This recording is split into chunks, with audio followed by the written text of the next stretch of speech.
Hey everybody, welcome to episode 115 of Music Real Talk with Marbin and Nick. It's been a long time. It's been too long, but we're getting back into it. So, Donnie, what's new with you? Let's Where should start we with start? We didn't cover anything, like the cruise. The cruise was pretty crazy. We'll talk about all that stuff. Let's tell them what's going on since they don't know what we have out. Oh, this is straight to business. All right, no lube. So we have a vinyl that's you can pre-order now, and hopefully it will get made. It's beautiful. It's a live show we did at the Heartwood sound stage. We played basically Dirty Horse live. It was a very good time, and it sounds killer. And it I think that's already in so our Bandcamp. It's gonna be amazing. We have some hats that we have left over from the cruise because these monsters of rock people don't buy fusion merch. What else do we have going on? Okay, so the vinyl is gonna look great because the cover is basically the best cover we have, and It's a we're only rhinoceros. printing 100, Yeah, and it's a double vinyl. Urgency. and it's Yeah. a double vinyl. So That's you should it. get it. You have a Jam Track Central thing. Don't you want to push it? Oh, right. Those fuckers. Yeah. I have a lot of trauma around Jam Track Central, and I was pushed. No, I you was should make it coerced. public. Go ahead. Huh? No, tell us how you feel about the people, Yeah, about I'm the going people to we tell you work how I with. feel. Go ahead. So the story starts in around 2014, 13? 14. 14. 2014. They saw, somebody sent them like the videos we made with Justin and Jay playing like Redline and Volta No, on the score. on the square, right? And they contacted me to make stuff for them, and I tried. And this is like at the height of like, everybody's like, you know, Guthrie is the man. Why aren't you more like Guthrie? And that really hasn't changed since. But yeah, I tried to make some stuff for them. I like went to a studio, like filmed it nicely.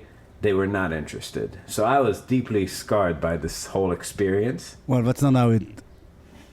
You kept trying to do it, and they didn't like the way you shot it, they didn't like the stuff you played, and then you ended up writing a solo in Ganado, Texas.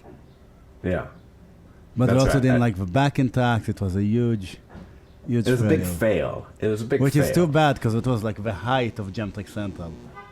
That's correct. Yeah. So yeah, but I made one now called Rhythmic Phrasing, which I think is actually excellent. It's like a really good. They said it sold okay so far. It's not one of their like top hits, so maybe with the help of you guys. But yeah, it's basically like a masterclass about like the Indian solfege stuff, how to incorporate. Basically, how to choose subdivisions to play over grooves. That's it in a nutshell. It's good And, for every style of playing, if you improvise. This was it's a classic example of Danny giving me advice and proving that he's more out of touch than me. Yeah. Well, it's a great idea, but it wasn't. You know what I great think for it is? people.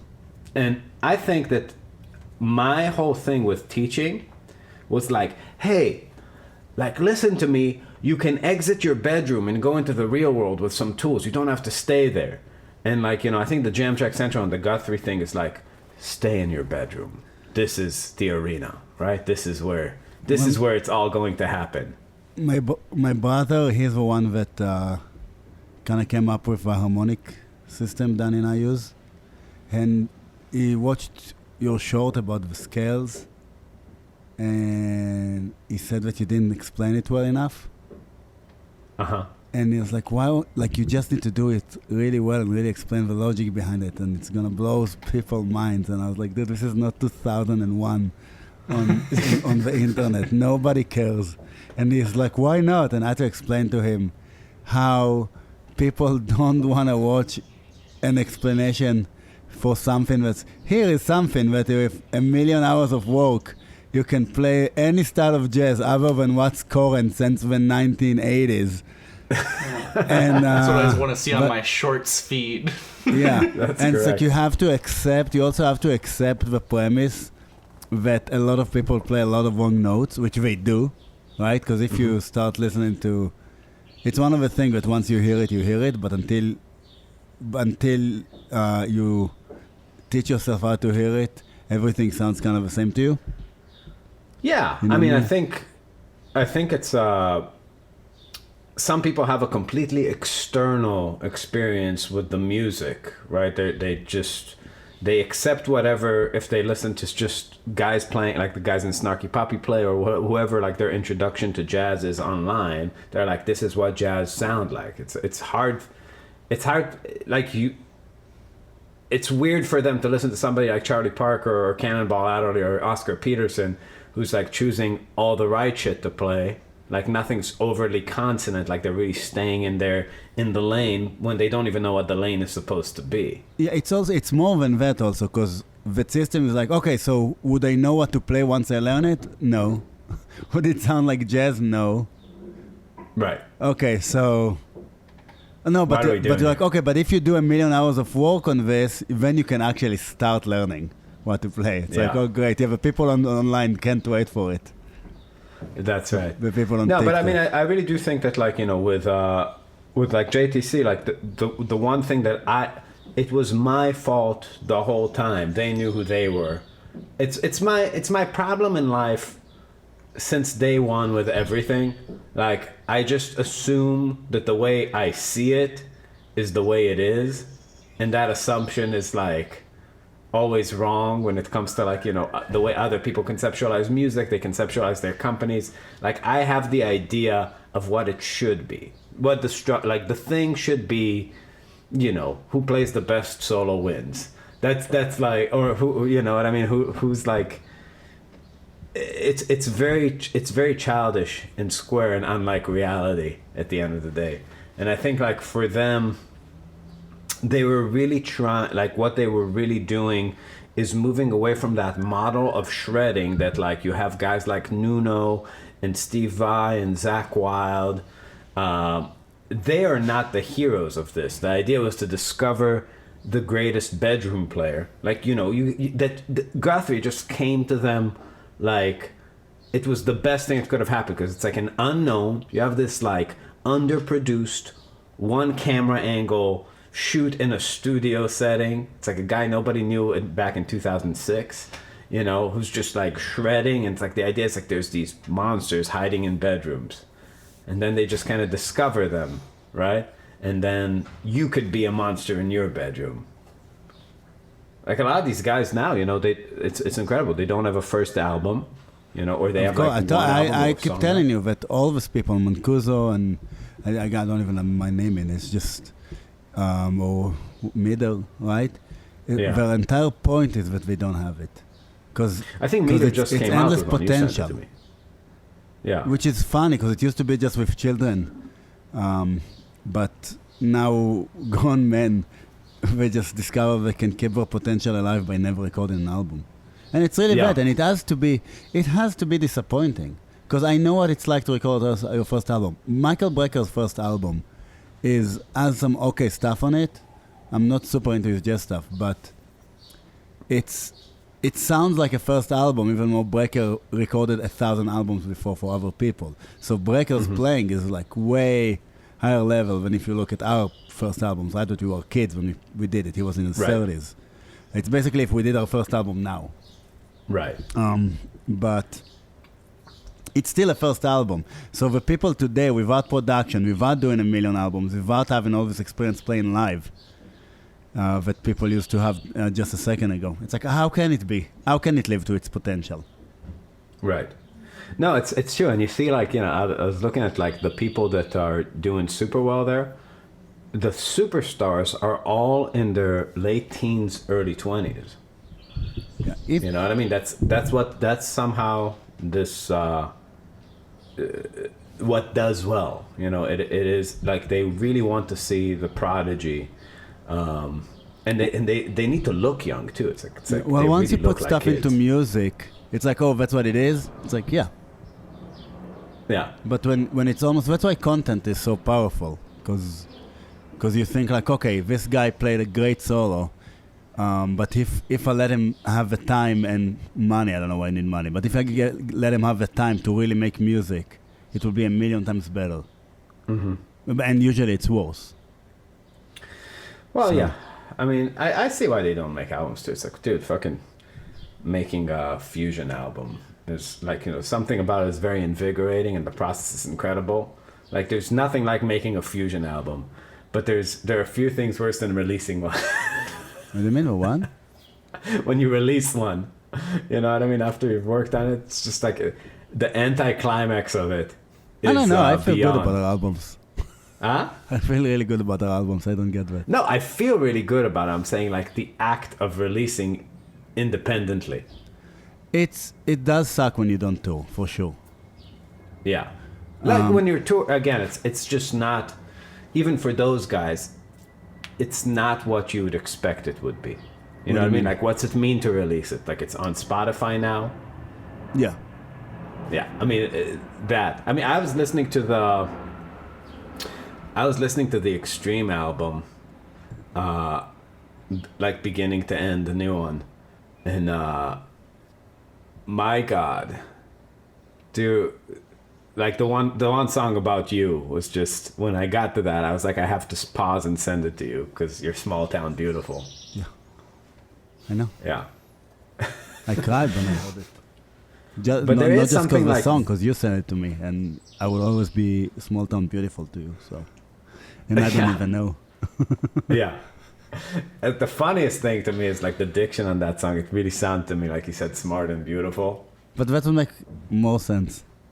I know, but it's such a funny thing to say to somebody. Like, again and again, you're smart and beautiful. More than small town beautiful? That makes more sense to you to say to somebody? Yeah? Say, hey, you ugly pig, you look pretty good for this podunk town. No, the idea is that she's in the city, but she's still small town beautiful. That's what Danny tells Soraya. You suburbs beautiful every night before she goes to sleep. You're suburb beautiful. Even though you're in the city, you will always be suburb beautiful. Yeah. All right. So yeah, Jam Track Central. Oh yeah, my wait. masterclass Let is me the say shit. something about Jam Track Central. I think one of the problems that we have, definitely I do, with understanding, and that's one of the reasons why I gave you the terrible advice to do something that will be really helpful for people instead of something that they can promote. So we have two aspects to it. So the first aspect of it is I keep forgetting that it's not about the player anymore. It's about the customer, basically. So it became like, how can I explain it? Yes, what we're selling is not, hey, we're the greatest, we're such special boys. Look at us shred. What we're selling when you do stuff like that to teaching is, you're the special boy. Hey, special boy. I'm just gonna give you a little bit of information and you're gonna be special. So it's really focused not on like the old videos of Scott Henderson, like look what this genius is doing. Finally, he's gonna explain to you what he does, and you finally can understand Scott Henderson's music, or Alan Holdsworth's music. It's more about like, hey, you're the center of attention. You're so great. Here is something that can make you even greater. I don't even know if that's true. I think, and a big part of the reason that these people don't feel the need to make an album, it's probably like a burden, like something. It's like a monkey on their back. It's like, oh, I should already have this thing, but I don't want to do it. It's just not what they do. And I think, like, a platform like Jam Track Central is giving the opportunity, the paid opportunity for content audience to basically have the content they want. Like, they want to see Mancuso now shred over metal, or a collaboration between the greatest, metal fusion players, like, But what I don't get about that is, aren't those people already doing content non-stop about stuff like that? So what's the difference? Well, I mean, what I really felt about Jam Track Central is that right now they basically are, it's kind of like, it's this I hope they don't listen to this. It's this mega pimp for like that collects like girls with huge OnlyFans. You know what I mean? It's like if you have like a big Instagram followers, they're like, okay, we'll give you this platform. You can show it to our people if you bring all your people on board. So like Mancuso and Josh Meter and Max Ostro and these guys, you know, they have pretty massive young followings that I think the idea is to just kind of collect them in one place and sell them something. Yeah. You know, we don't really bring that to the table. Definitely not now when after our Instagram got deleted and our Facebook got Danny started with the Nazi thing, and I don't like to take all the credit for that, since you definitely I posted authorized it. It passed my filter. Yeah. Listen, you built us up and you tore us down. Yeah, it was very. I did get us a lot of stuff for 2 seconds with the memes. It's hard. You know, I really like having the experience being canceled on Facebook. Really made me realize that this is a very hostile world for a Jewish Nazi. Yeah. Like they really are trying to silence us. The crazy thing about it is that I had a meme with midgets wearing Nazi uniforms. Yeah, they're small. It doesn't like count. 2 weeks before, and nobody cared. Yeah, because they're you know, everybody likes a good midget joke, but like the BMW is just, it crosses a line. You know what I mean? It's very strange. Zuckerberg drives a Well, Beamer. the real thing about it is that Facebook blocks you and you're done. There is nobody to talk to, nobody cares. Same thing when we deleted our Instagram, we got a link that said, if you disagree with the decision, press here, and when you press there, it takes you to a broken link. Yeah. Yeah, like, if you disagree with the decision, suck my dick. Yeah. Yeah.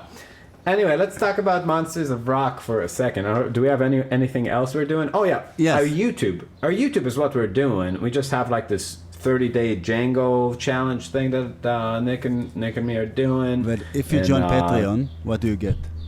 Huh? If you join Patreon, what do you get for that challenge? Supplementary materials. You get the secrets. You get all the secrets tabbed out for you. Yeah, just fingerings. Well, it's just like transcriptions of what's covered in the video, exactly how it's done. So the videos are kind of quick, so you're probably gonna miss some stuff, especially as we get into lines. So you're gonna wanna join that. You're gonna wanna join that Patreon. Yeah. You're gonna wanna support the boys. Yeah. Yeah, and especially also, now that they don't have Facebook and they're just broke. Also, we're gonna release a movie. We're making a film. A feature movie. We're not really making a film. It's like it's gonna be the live DVD from the vinyl we mentioned, and in between Nick filmed a bunch of stuff on tour, so it's gonna be like us on tour. It's gonna be cool. I think it's gonna be really cool, and it's gonna be only available for Patreon people for a while. Yeah. Like in any tier too. So just start with like $100 a month. No, you can start in any money level, and you'll get the movie as soon as it comes out, and it's only gonna be available there for a while. So that's gonna be cool. Anything else we have? Let's talk about Monsters of Cock. Yeah, that was a good time. Yeah, that was a good time. That was the best we've done 3 types of cruises. We did the Cruise to the Edge, the On the Blue cruise, and then Monsters of Rock. And that one's the funnest. Just the level of, like the energy level of the fans there. Like, I mean, unlike On the Blue, they still had a pulse. They're amongst the living. All good. I would say for us, Cruise to the Edge is the best, but as far as fun, yeah, Monsters of Rock is pretty awesome. It's so fun. And also, like, since all of the bands are basically like, it's strange, but the progressive rock guitarists feel as though they are in competition with the Fusion Man in some level. So they're like a little bit less, they allow themselves, like, to be less enthused about us. But the rock musician just feels like we're in a different sport. Yeah. And it's like we just had basically every musician on the boat at our shows. Like the drummer from Queensryche was there like for every one of our sets and brought like a bunch of people. And then so I'll tell the most definitely the most epic day was day 3 of the cruise. I was only excited to see Nuno play. I'm a big Nuno fan, always have been. I was talking about it a lot. Oh yeah. And that day just worked out sort of miraculously. We started off going to their show at the pool stage, and it was a really I was backstage the whole time just watching it. It was a really good show. Like, just they played their asses off. They were so good, so tight. Let me interrupt you for 1 second about that. That's What? one thing that I could never guess, but it's true also for the On the Blue and Cruise to the Edge. That the a lot pool of the stage sounds the best. Hmm? That the pool stage sounds the best. Oh no, not even the pool stage sound the best, but that the bands that we have on those cruises sound so good. Like the Alan Parsons band, the British guy, what is his name? Dave Mason? Dave Mason, yeah. Like him, and it's like all the rock bands that we heard on. It's like they traveling sound with their own sound so guy. They have it good. dialed in. Yeah, it's so weird. Yeah, well, I mean, they do it a lot, and they get paid a ton of money to do it. They're big acts, right? It's like they have their act, they have their hour, and it's dialed in. It needs to be good because people pay a lot of money all over the world to see it. Yeah, but when you see bands like Red Hot Chili Peppers, it seems like they still didn't figure it out. You know, and but you know, and actually I like the Chili Peppers compared to a lot of other bands. You know, but Right. a lot of the famous people, when you see them live, it's like it's awful. But this level of a cruise, it's somehow, it's like half rock musicians, half Vegas show or something. Yeah, Vegas show. I was just Vegas popped into mind. Like they it's just completely dialed in. The stakes are high financially. Like they really need to put some sort of act together. It's like, you know, there's a manager there. It's like, guys, I gotta polish this up. but it is polished, like to everything, the playing, the sound, the singing. I think you can get to a sound where nobody tells you anything. You can get to a size where nobody will tell you anything because they know. Like, you know, if Metallica is going out to play, they have an off day, who's going to say something? Yeah. You know what I mean? It's like you're just a bazillionaire, and it's like you're beyond that. But yeah, anyways. So yeah, amazing show. Just like, you know, and also the cool thing about, what you got to understand about the medium-sized bands, like if you see Stryper or Queensryche or people like that playing on a boat, they're in the cabins right by the rest of the artists, the rest of the people. But there's this area of the boat where they stick the very famous people, like they call it the village, which you have no access to. They have their own bar, their own pool, their own restaurant, and they take the service elevators everywhere. So you just don't see them. Like El Di Meola, I didn't see him one time. Also hookers from every Caribbean place we stop Yeah. at. Yeah. Yeah. But you don't get to see like the very famous people. I guess So if we I didn't don't get paid, are the hookers sex slaves? Sex, yeah. So I didn't see Nuno one time before that day, before that pool show, and he's very recognizable, right? You could tell he's just in. It's incredible because you get to see people who are like putting on, you know, like a rock star outfit, and you get to see actual rock stars. Yeah. He is an actual rock star. It's like there's not a lot of those. He's like that all the time. There's no thing to fall back on, it seems. That's just, he's always. Well, when you're that famous, it's just, it never stops. It's everywhere Right. you go all the time. So he is that famous. So in any case, we see the show. It's a great show, and we're just talking. It's like, oh my god, like there's no way we're going to get to interact with these people, like at all. Didn't like, you wait nothing. behind the stage or something and try to get? I was behind the stage. I was talking to their drummer, who was super nice, and their bassist. You know, and they were just the guy from Queensryche, the drummer who already saw us, like introduced me. He's like, "This is Danny." He's like, "It's a great band." He's like, you know, not giving me the time of day, just being casually nice. I get that. And yeah, they went on. They had like this little green room that's just basically like a tarp on like this tiny area just so they don't have to like see people before they go on to play. Yeah, they give a great show. We, after the show, we just hang out. We have a show at like this bar area outside of where Winger's playing in the theater, sort of at the same time that they're having a show. So we're playing this show, and like we all eat edibles and drink whiskey before it, and I'm just like, starting to play. I think we were playing Juke Joint. I still remember that. And I open my eyes, and I see Nuno just sitting 5 feet in front of me, just really into it, just like clearly enjoying the music.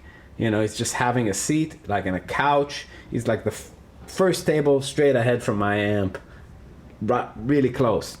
And I'm just like, oh fuck, because I just ate this edible and I don't feel it yet, but it's like I'm sitting on a time bomb, and I took it like 40 minutes before, and then like it's starting to like open up, and I do start to tremble, like my hand is like shaking. I remember having this thought, it's like, this is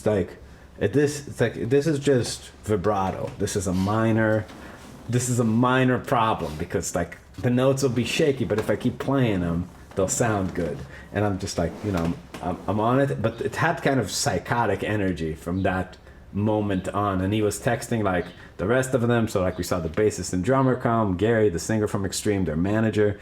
And the thing is, like, people were reacting to the fact that Nuno was watching the show and just collecting, right? It was like getting more and more packed, because some people are just so famous that just the act of them sitting there watching something, giving it attention. Yeah, like people were watching him, watching us.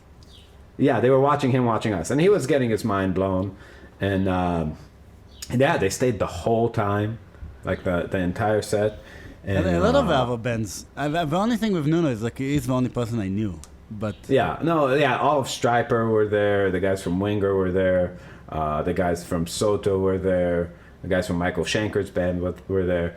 But this is Extreme. Like I literally grew up idolizing Nuno and loving Extreme, and it's one of the only bands from that era that I could still like put on and enjoy, because it's kind of like poppy and just the guitar solos are great, and it's totally epic. And the day after, I was talking to the drummer a lot that night, to Nuno a lot, and they told me to come to their theater show, to come backstage and hang out, like do that. But the day after, they had this basketball game that they called it artists versus crew or something. Monsters versus Monsters versus Joes. Cox. Monsters versus Average Joes. Yeah, Monsters versus Average Joes. And it was like the crew against the thing. And Rob, God bless his heart, one of the guys in production, he always makes up stories. What did he tell us? That the zombie song, it's like somebody said it was about pedophilia. Oh my God, it's like, yes. it's completely not about out. pedophilia. And then we read the lyrics, and it's like completely about pedophilia. Yeah. What's your name? Who's your daddy? Is rich like me? It's like, no, it's an 80-year-old talking to a 60-year-old. Anyway, but he was like saying like, oh no, there was foul play in this basketball game. And we're like, what? It's like, oh, yeah, like somebody definitely called Nuno a pussy. And then like somebody released a video from it. He's just like, it's so anticlimactic. There's no foul play. He just like literally jumps up like an inch off the ground. It's not even an inch. Just landed like badly, yeah. Huh? He just landed bad. There was weird. nothing And, in yeah, there. completely destroyed his knee. And then he had to do the theater show sitting down. Apparently he was like crying a lot because he couldn't. Nick, why are you laughing? You would cry too if it happened to you. I've never heard this part of the story. It's just great it's coming out on this public forum. Yeah, because Nick's thinking about, hey, somebody might send it to him. Well, I didn't mean I've it in a never bad heard way. that. It's That's okay. so funny. It's okay for It's a major injury. I would cry more. no, not than from him. pain. Would From you? like from disappointing the fans. Of course, I would never say it was from the pain. Yeah. Listen, man, if you were 58 and you were like so, like, writing these pop hits like more than words, and then you hurt your knee, you'd cry too. Okay. It's Because I just tore the ligament in my foot and I didn't cry, but I guess I didn't write more than words. So. what happened? Oh, you tore your ligament? Uh-huh. You know that for a fact? Uh-huh. I have 3 of them apparently. So I don't really need those. Oh, 3. so you got spares. Yeah. Apparently it's something that happens a lot. Are you sure you didn't But it's cry? Or are you not. just trying to act tough for the podcast? What? Or did you not cry at all? No, it didn't even hurt that much. It made more than the other day that I made a big movement. Are you calling Nuno a pussy? Hmm? No. You better watch I'm out, just saying it's a weird Yeah. story for you to... The stuff we say on the podcast, if we ever get to anybody... Well, Like, if somebody really wants to destroy us, we just need to listen to our podcast and just send it to people. and we'll be right back Like, here, literally so. everybody we know, our musicians, the venues we work with, the cruise It's so people, true. anything. I know, but it's so fun. With it's Beato. locker room talk, Nuno. It's just locker room talk.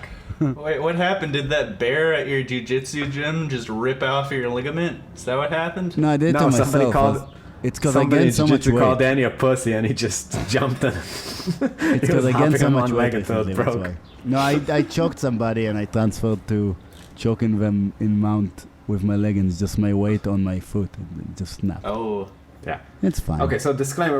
Anyway, we saw that. I thought that theater show was badass, even though he was sitting the whole time and apparently crying. But it was just really No, it was good great. guitar I playing. was It was with sick. Alma. It was great. Huh? I was very with Alma for the show. It was great. Yeah, it was great. Like they sounded great and they play real nice. But yeah, I don't know. I think it was extra hard for him because he was just he needed surgery and they were about to go on like a world tour. I think they had to cancel like one big thing in Maryland. No, it does suck for him because also for him he got all of a sudden, because obviously he's always famous, but he got second wind. Yeah. Yeah. for his stuff that he hasn't gotten in many years. Because he said he's 100%. been doing it all those years, like he never stopped. But all of a sudden with this, he was kind of back on a new wave. I guess That Rise solo, I mean, I do have to say, I know like everybody's like that's like the fact that he managed to break through is, and you hear it and you get it because there is something about that solo that's like it's highlighting like a guitar technique that's super uncommon, the stuff with like those hammer-ons from nowhere, and it's perfect for content, right? It's like for a composed solo, it's just like a complex pattern in 4 areas of the guitar that repeats 2 times. It's just like the perfect everything, the perfect length, the perfect sound, like it goes through some changes. But it's incredible that a guy like, Steve Vai, Joe Satriani, they've all been releasing stuff. But the fact that he could kind of have this moment again in this climate, it's very smart. Like it's they very did hard something very right. for this generation to compete with the new people, because the new people just learned all the shit. Yes. Mm-hmm. And everybody is kind of an amalgamation of all of them. Yeah. So I tell you, even people that- that I like, that I think, like I saw videos of Victor Wooden, which, I think, definitely one of the greatest. And I saw him with another bassist, and the other bassist is great. I'm not gonna say the name, but it's like his great bassist. I really like the other this is bassist too. Federico Malaman. Yes, that's his name. Yeah. Okay.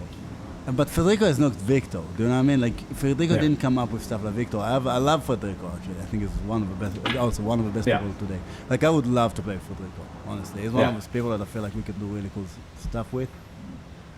Sure. Now that we have YouTube, maybe we should talk to him because I don't know. Because he's really good. But for Victor, like Victor done more with bass than Federico. Okay, no doubt Yeah. about that. I think Federico will admit it too. But it's very hard for Victor to compete with Federico that learned all of Victor's stuff, but also all of Gary Willis' stuff. You know what I mean? Right. And also Alan Caron's stuff and all those people. Yeah, it's strange. These people, it's sort of like I remember something like Jamie Haddad plays Paul Simon. Like told me when I was at Berkeley, it always stuck with me. It blew my mind. It's like Paul Simon doesn't know the lyrics to any non-Paul Simon song. If you ask him, it's like he doesn't remember any songs that aren't his. I'm just like, that makes so much sense. You know what I mean? They don't bother to pollute their brain with other people's shit.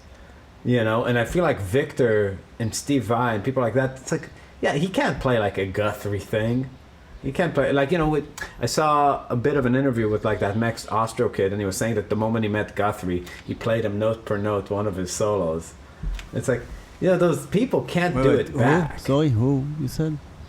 Max Ostro, that Russian kid with the hair. Okay, so he played a Guthrie solo. Yeah, he played a Guthrie solo. Okay. You know what I mean? I feel like that the new generation of players like can do this overture of like their 10 favorite players, and transcription is really a part of what they do and what they have together. But like a guy like Victor is like, he already spilled the beans. There is no, like, the surprise is going to in hearing him play is going to be the kind of thing you would expect from a jazz musician, right? It's like the way they're putting it together today. But you're not going to find any new stuff there very often. Yeah, it's like you and me, same thing. Yeah. It's like even though we always try to put new stuff in our playing, it's just, just the amount of new stuff between, 2000 until 2016 and from 2016, even though I think we were not even close as players to what we are now. It's like you can, of course it's not as much. Yeah.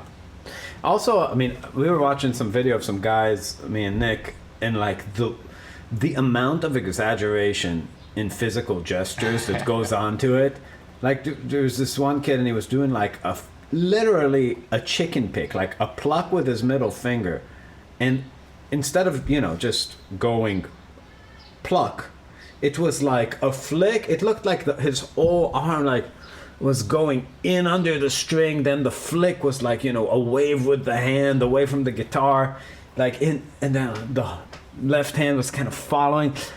You close your eyes and you listen to it, and it literally blends into the line completely. Like there is nothing happening there. It's just a lot like a pentatonic line descending, but in the moment, how it's sitting with the drums, it's more like dancing, right? The visual element of watching content zoomed in with a single camera on two hands. It's like they're playing that game. They're making a circus out of the actual solo, right? Visually, like with gestures. Yeah, it's very bizarre. That's a format. Yeah, I don't remember who said it. Warhol or something. Warhol said it. Yeah, the medium is the message. Yeah. The medium is the message. Yeah, it's 100% true these days. These young children, these young kids. It was always true. I think it was always true. Like you change the medium and you change everything that's going on with it. And it's obvious with us, like why are we doing all the stuff we're doing? Like if it was 50 years ago, we would have never done all that stuff. Yeah. Because it would make no sense. Yeah. Well, right now we're doing it because it's the only thing to do. No, but even before that, Facebook, memes, even when we were still touring like regularly. So you still had to do all that to participate. Mm-hmm. Like we didn't participate enough, really. That's really one of our biggest issues. No, we were always like way late on every party. Hmm? Yeah, because we liked touring, and for a good reason, because touring is the best. It is the best. And it's like it's very hard to make yourself do content when you're about to go to a 56-day tour all over the country and play for people. It feels really stupid to play for a camera at home. Yeah,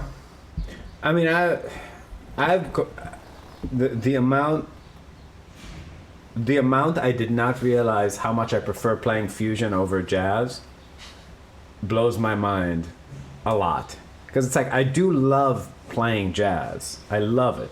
But I like to do it for fun on tour during the day Yeah. or at night after the show. Like, I don't like interacting with people very much. I found out about myself. Like, I don't like having drinks and talking. That's like not my idea of a good time. But like jamming, having people sit in, that's a great time on tour. And like to me, that's what jazz is for. But the idea, like a lot of the stuff we've been doing lately of like playing jazz gigs, my God, Yeah, there's it's just Well, we You stopped get doing that in 2016 because it was just so... you get worse at music. It just felt useless. I mean, I do think that like a lot of people that go and play gigs, it's kind of like you get better at something, but you get worse at something else. Because Well, you start You know, playing it- out. what? You start playing out. That's what you do sometimes now.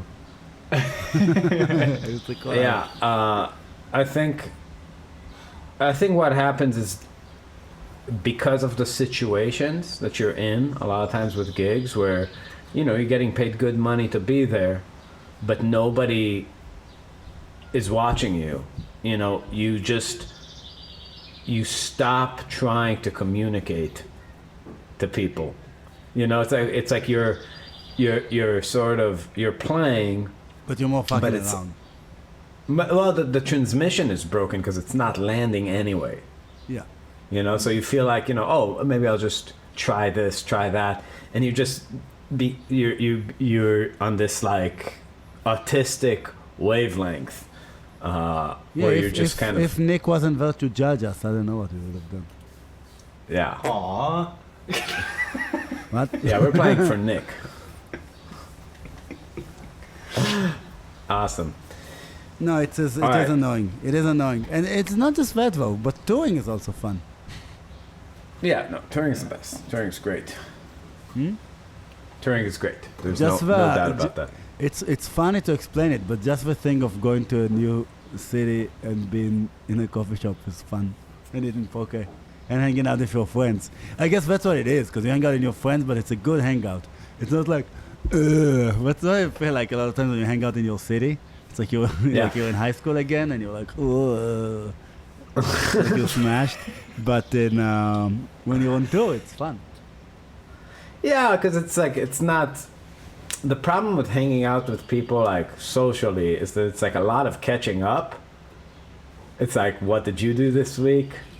What, did you watch any good shows? Like shit like that. And like when you're on tour, it's like, I know what you did this week. You're with me. Yeah, I guess you also you passed it. It's just fun. I don't know. You go and see all the mountains. I tell you what it is. It's also the perfect amount because it's very hard to find the perfect amount of doing shit / hanging out. Because that's why people try to play poker or to watch a game, right? Yeah. But like I know, at least for us, it's very like if we play poker, we're really in the game. We're too much in the game. To Yeah, hang we don't out. talk. So it's very hard to find the good balance. It's just touring. It's just the perfect balance of everything. Of hanging out, but when you're quiet in the van and listening to a podcast, and when you go to a hot spring, it's like and when you're walking and you have music. I don't know. It's very good. You can complain about your rhythm section. That's a never-ending topic of conversation. Oh yeah, that's every day for a lot of hours. Yeah. God, that's one of my favorite things to do to this day. We don't even tour. Yeah.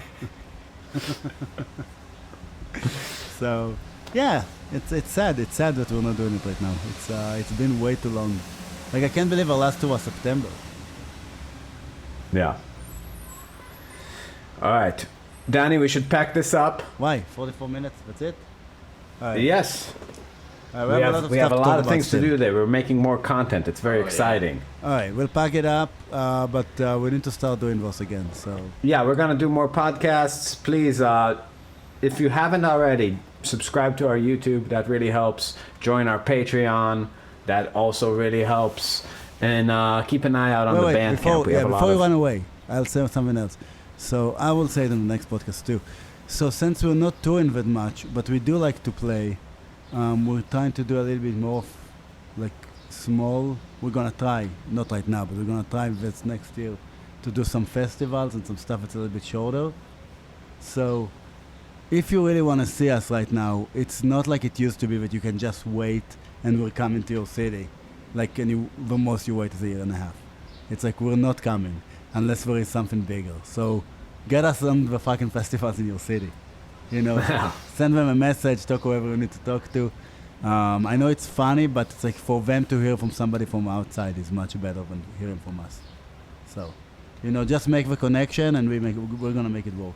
So even if you don't know, just go to the jazz festival in your town and be like, hey, get those fuckers. Yeah, we're just gonna do the bigger stuff now. We're gonna skip a lot of the small town travel just because we're not in a life position currently to do it for many reasons. Danny has only room for one suburb beautiful in his life, so we have we have to skip all of those. He will not look. Alrighty, guys. We'll see you next time.